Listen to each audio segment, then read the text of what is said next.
The year was 1948. After World War II, the Liberal Unity Party was struggling with the more conservative National Party in a tug-of-war over control of South Africa. The election was in the hands of the white minority. Only 1/4 of South Africa's population headed to the polls, 3/4 silenced by the color of their skin. The National Party's victory, won by a tiny margin, would forever change South Africa's racial policies. And thus, apartheid was born.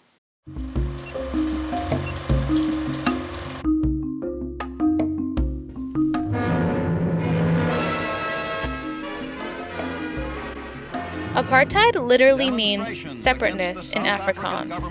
It was a rigid social code built to suppress blacks, to distance them from whites economically, physically, and socially. We see the gradual development of each of our groups in a certain direction. One of apartheid's earliest and most suppressive laws was the Pass Law Act of 1952, meant to restrict black travel in white urbanized areas. Forgetting the booklets at home, losing them, or having them stolen were grounds for imprisonment. Passbooks were despised by black South Africans. They came to symbolize the nonsensical discrimination South Africa continued to perpetuate.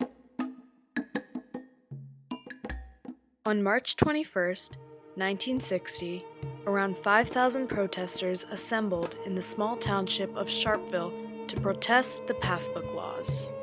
Their nonviolent protest was met with a torrent of bullets. In less than 2 minutes, 69 people had been slaughtered and hundreds more injured. Including a condemnation of the violence by the United States State Department. The Sharpeville massacre convinced one member of the African National Congress, Nelson Mandela, that their nonviolent fight against apartheid would not be enough. Many people feel that it is useless and futile for us to continue talking peace and nonviolence against a government whose reply is only savage attacks.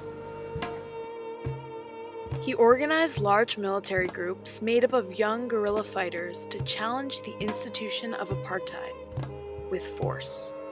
Mandela would not compromise with the government until equality was reached. 4 years later, he was charged with sabotage and sentenced to life imprisonment by the South African government. He spoke at his trial, saying, "I have cherished the idea of a democratic and free society. It is an idea for which I hope to live for and to see realized. But my Lord, if it needs be, it is an ideal for which I am prepared to die." Many of his fellow half-citizens were just as committed to finding that freedom. Black high schoolers in Soweto decided to orchestrate a massive yet peaceful protest for improved education. Dismayed at the quality of their learning, thousands of black South Africans marched across the town, hoping to raise awareness, or hoping that their government would be confronted. They were met by armed police, flanked on every side. Tear gas was sprayed over the demonstrators. Later, bullets. 600 unarmed students were shot dead, and thousands more were injured. These atrocities united opponents of apartheid together further. Blacks, the oppressed natives, Indians, mostly descended from merchants docked in the port of Natal, and while most Afrikaner Europeans stayed silent, whites around the world gathered in protest against apartheid. These acts of terror were meant to paralyze the liberation movement. Instead, each ruthless attack only galvanized their resolve. These crimes also drew the eye of international news organizations.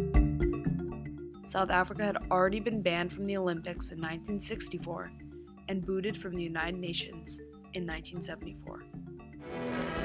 At United Nations headquarters, the Security Council places on its agenda a discussion of South Africa's apartheid crisis. Ambassador Lodge. Apartheid could no longer be ignored by the rest of the outside world. Anti-apartheid advertisements were plastered across the world, advising consumers not to purchase South African goods. Apartheid continued its march across South Africa, but domestic and international pressure made it falter. Still, the ruling National Party would not compromise. The government there was really particular about censoring stuff. In the local media, you wouldn't see it on TV or any of the South African newspapers. 4 days before parliamentary elections, eager protesters gathered in Cape Town with the intent to march on the Parliament building. Told to leave multiple times by police, blacks and whites joined together to resist.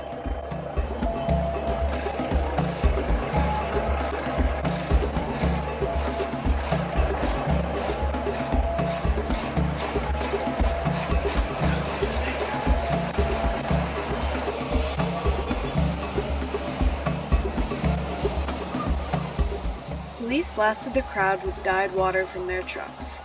The color purple was meant to mark protesters for later arrest, betraying their involvement in the illegal rally.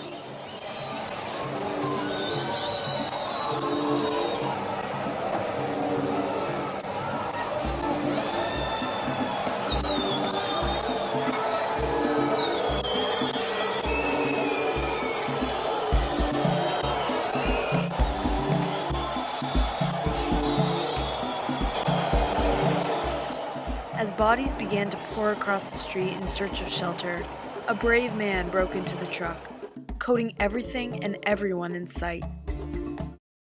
Now every policeman, bystander, and politician was drenched purple, making it impossible to weed out the protesters. The Parliament building and National Party headquarters were stained. Finally, black or white skin did not matter, and all were equal. Perhaps this was a fitting metaphor for what was to come for South Africa. 4 days later, the National Party won the election again. But unlike his predecessors, F.W. de Klerk would usher in a new age of togetherness, bringing the end of apartheid to South Africa. He lifted the ban on the African National Congress and released Mandela and other political prisoners. I am now in a position to announce that Mr. Nelson Mandela will be released at the Victor Verster prison on Sunday, the 11th of February, at about 3 p.m. During his presidency, he collaborated with the existing government officials and newly liberated leaders, including Mandela, on the production of new, progressive laws. In 1993, Mandela and de Klerk conjointly won the Nobel Peace Prize. Black Africans, however, could not simply forget the evils of apartheid. The country's answer to this crisis was the Truth and Reconciliation Committee, a court-like body which aimed to repair relations between black and white citizens. Victims traumatically affected by apartheid were invited to testify.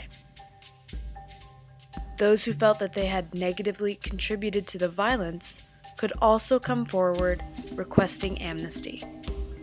The cruel caste system of apartheid tore South Africa apart. Social codes led to brutal dehumanization, which led to armed conflict, and some of the most horrific human rights atrocities known to history. But through protest and compromise, South Africa was reshaped by its citizens of all colors into one united nation.